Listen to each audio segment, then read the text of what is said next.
Well, welcome back. Now, not satisfied with dragnet collection of our data on cell phones and the internet, now we learn that the feds are openly admitting that they're planning black box vehicle mandates to track, tax, and even remotely control all personal vehicles. This is from Mike Adams at Natural News. We covered this on InfoWars today. He makes three very important points. He said the government wants to track your every move. In other words, they want to decrease your privacy. Then he says governments can turn every road into a toll road. In other words, they're going to increase the taxes that you pay. And the third point he makes is that two-way communication allows government to control your vehicle. In other words, they're going to get physical control over you. Now, this is very pernicious because unlike the current tax, the road use tax that we have now, a tax on fuel, this is something that's not going to be anonymous. It's kind of like the analogy between a sales tax that is anonymous and an income tax where they have to know everything about you in order to collect it. That has a lot of people very concerned about the privacy implications of this. We've talked about this in the past. In April 2012, Paul Joseph Watson had a story talking about the implications of MAP 21. But main thing here, too, is also notice that this is a very deceptive agenda. This is something they've been hiding for quite some time. First of all, notice that they have a list of cars that going back by make and year, we see that these EDR black boxes were put in the 90s and mid-90s and late 90s. It's primarily some American car companies at GM and others. Then in 2011, we start seeing all of the car companies starting to add these boxes to it. Now 96% of them have it. At that time, in 2011, the Fed started requiring a standardized protocols on anybody that had installed these black boxes in their cars, the manufacturers who had installed them. And then subsequent to that, as part of MAP 21 in 2012, and this is a story that Paul Joseph Watson wrote about in April of 2012, InfoWars pointed out that there were a lot of very troubling things in that legislation. They were putting in powers for the IRS to stop you by accusing you of owing them money. But also in that document, back in the MAP 21, it makes the connection between funding and mandatory black boxes, which would be mandatory for all cars by 2015. So this is something that they've known about for quite a while, but notice the deception. They were telling everyone that this was simply about collecting a couple of seconds before and after you had a crash. That's for the insurance companies. Now they're admitting, with the articles that came out this weekend, the LA Times and elsewhere, they're admitting that they're storing all of that data. It's kind of like the prevarication about metadata versus collecting all of your other data. This is the way the government rolls this stuff out. This is the way they lie to people about it. MAP 21 is Agenda 21 for our transportation and our ability to move around. And also notice that at the top of this are the insurance companies. They're the big partners. They're the big thing driving this kind of corporate fascism with the insurance companies at the very top. The LA Times pointed out something that I find very troubling. An alliance between what they call libertarians and environmentalists on this new tax going through black boxes. And here's a quote from Adrian Moore, Vice President of Policy at Reason. He said, "This is not just a tax going into a black hole. People are paying more directly into what they're getting." Well, actually, he of all people ought to know that government is a black hole, especially Washington. But it's not just allocating it to what people are using. As I mentioned before, this is taking away the anonymity of a sales tax, of a gas tax that you would pay into what you're actually using. And it's also penalizing people who have taken it on themselves to get fuel-efficient cars. And the environmentalists of all people should understand that. So now they're going to be penalized. They went out, they bought these fuel-efficient cars. Now they're going to be charged not on the fuel that they use, but they're going to be charged on the miles that they drive. Why? So we can know everything about everybody and exert full control and raise taxes at the same time. But it's also disappointing to see that environmentalists have thrown in their lot with Obama on the nuclear power industry, especially concerning when we look at what's been going on at Fukushima for the last 2.5 years. The update to that story today, Washington's blog, we carry that on InfoWars, Fukushima is here. And they point out that only about 5% of the directly discharged radiation was deposited within a radius of 80 kilometers from the Fukushima Daiichi nuclear power station. The rest was distributed over the Pacific Ocean. And they point out that last year, in some scientific studies from NOAA and from GeoMar, they saw that over the next 6 to 9 years, we're going to see concentrations on the west coast of North America that are 10 times higher than those in Japan. And that's assuming that even at the levels that we see now, that's very troubling. It's also assuming that we're not going to have any more problems with Fukushima, and there are about 85 times the amount of radiation still to be released there if it's a catastrophic accident, as we saw with Hiroshima and other major nuclear incidents from a nuclear bomb. So these concerns about nuclear power plants are very great, and yet we see Obama and other environmentalist groups saying that nuclear power is more green than any other form of energy we have, even ridiculously saying it's more green than photovoltaics. Now stay around. Right after the break, we're going to be back and we're going to have some information about what you can do to take care of your health with these kind of dangerous threats. I'm Anthony Gucciardi, and as you know, I created what is now the third largest natural health website in the world, Natural Society. And on my quest to find the absolute best in natural health, I reviewed hundreds of different products, interviewed different formulators and doctors and medical experts.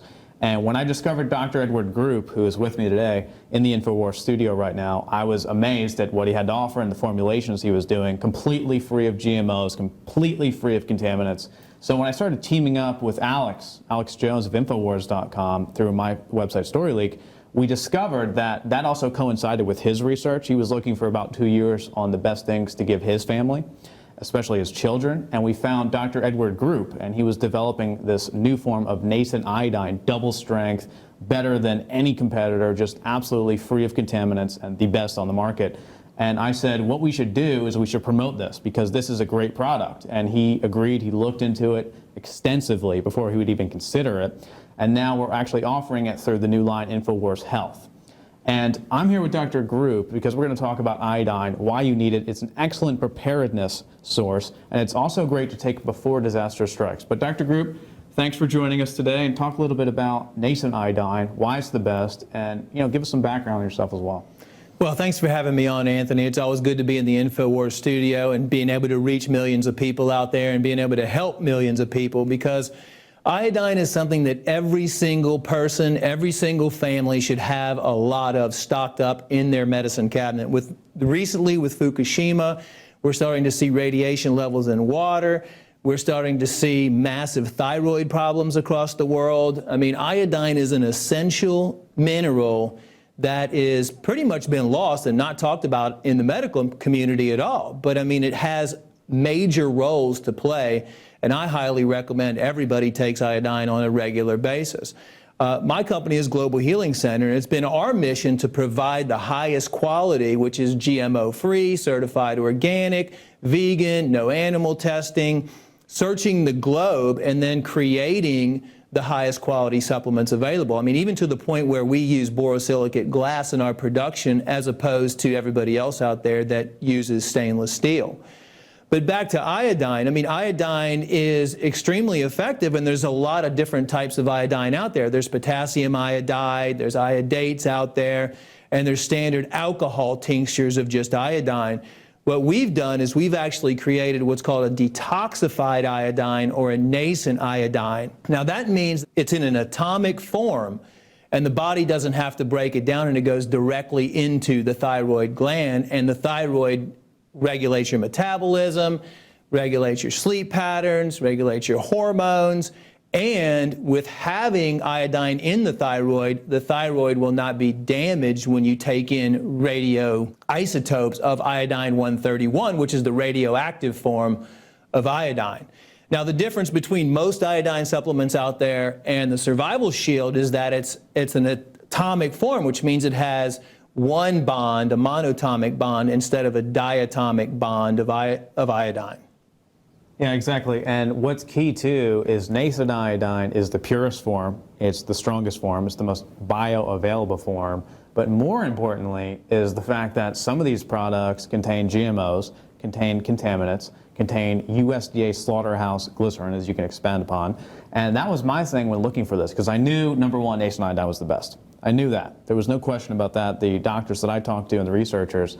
And then the number one thing with me and Alex was, okay, we know that, but we need to find something that's free of everything that we are against, everything the medical establishment pushes on us, like the GMOs, like the USDA slaughterhouse glycerin. So talk about the additives that are on average in the nascent iodine supplements that we have eliminated entirely. Well, most supplements out there that contain iodine are bonded to a salt, which is either going to be potassium iodide or sodium iodide, which is what you find in table salt. Although they don't, only about 1/5 of the table salt these days is iodized, and that's another reason why there's such a deficiency in iodine. But they use alcohol. I mean, and the body reacts negatively towards alcohol, and it's something that you shouldn't be putting in. You know, all the people that are non-alcoholic don't have another option. What we use is we use a USP kosher certified vegetable glycerin base, which is extremely good at bonding to the iodine and delivering the iodine into your system at a very fast rate. So what that can ensure everybody is that they have a safe, effective iodine supplement that they can use on a regular basis, and they can do what's called iodine loading in case there is high levels of radiation in the air. What's happening is these clouds of radiation from Fukushima are actually coming across the Pacific. Not only is the water in the Pacific Ocean extremely contaminated, but the air, and when it rains down these, you know, highly radioactive substances, not only iodine-131, but cesium-137 and strontium and other forms. So the iodine, if you don't have enough iodine in your body and in your thyroid gland, then the thyroid will pick up the radiotrophic iodine, which is the 131, and it will start destroying and splitting your DNA and start destroying your thyroid. And as a matter of fact, our medical profession actually gives people iodine-131 to destroy their thyroid gland and destroy the production of T3 and T4, which are the thyroid hormones for hyperactive thyroid or hyperthyroid syndrome. So, I mean, we should be looking at how we can repair the thyroid, not how we can kill the thyroid.